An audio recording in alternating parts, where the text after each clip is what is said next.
I didn't mean it. No, I'm kidding. I'm totally kidding. We know that's right. I didn't need to say that, did I? It didn't take a word of knowledge to know that one. So in the beginning, this is John chapter 1, in the beginning was the Word, and the Word was with God, and the Word was God. He was in the beginning with God. And that's quite the statement, and I'm just skimming over it, you know. All things came into being by Him, and apart from Him, nothing came into being that has come into being.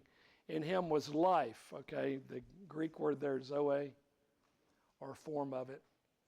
It came to mean divine life in the church, adopting a Koine Greek word that didn't mean what it came to mean, but the church brought that word into spiritual experience and made Zoe to be what they would refer to as God's life.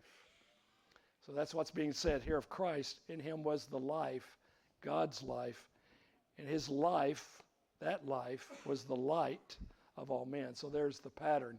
Life, if you're going to have truth, you have to have life. I said it before, I'll say it again. Knowledge doesn't beget life. Life begets knowledge. Truth is not going to beget for us life. Life is going to beget truth. Truth is a person named Jesus. You have to know Him as life to come into spiritual knowledge of God. Right? Therein lies the problem with many Christian entities, let's say it that way, from colleges to books and everything else. If the author, if the professor is not in the good of life, then whatever they're spewing out, even if they're just echoing and mimicking it, there's no life in it because they're not in the good of life. There's no truth in it without the life. We have to see that. How many people know and have good doctrines and are dead? How many denominations are that? They've got good doctrines. They're just dead. You know what was said to Sardis? You guys got a reputation of being alive, but you're dead. Why do I think that's funny? Because that seems to be such a condition, don't you think, guys?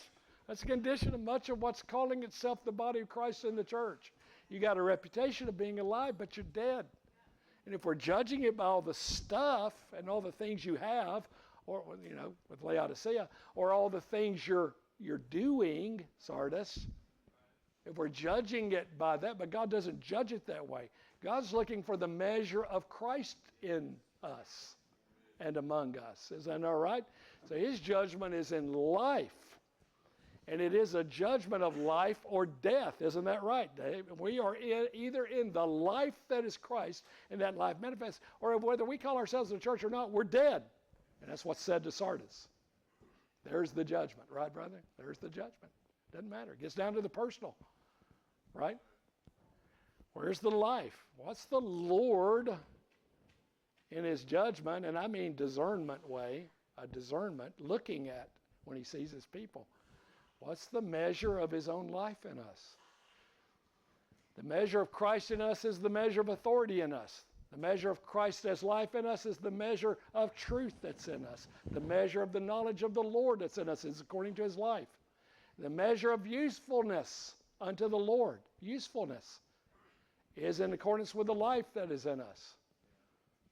Right? And go on and on and on in that theme.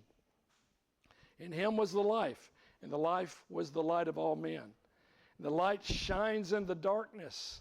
The darkness did not comprehend it. We can say this, the life manifests in death, and the death couldn't understand it. People in darkness were people in death. So and then there's Hebrews, we'll go to that, chapter 10, and then come back to John